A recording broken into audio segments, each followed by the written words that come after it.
કાટ કવડાયેલો ગોળે થઈને પાછો કાઢશે ને તો કાટ પોતડી નાખ પણ કાટ ચલ પાસ દોડાય પંપ દાડું એ નાનપણા એ બાઈક રાખવાનો પણ ચોદ્યા તો ફોન તો બે નંબરનો બેન ચોદ બરાબર થઈ ગયો રે અહીંયા રોમા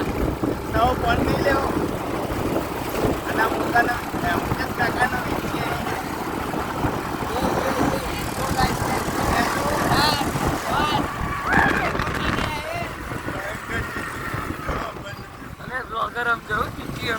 અલે આપણે કોક ને અત્યારે ઠોકી દઈએ તો પ્રૂફ તો રહો ભાઈ પ્રૂફ તો રહો લે બેન ચોદ તારું કેટલું બોલ આ ભાઈ આઈ ऊपर नहीं है ब्लॉगिंग आती जो है फोन आया गाइस इसको फोन आ गया है सौरभ भाई को फोन आ गया चला ले सौरभ भाई तुम चला रहा ले ब्लॉगिंग हेलो फोन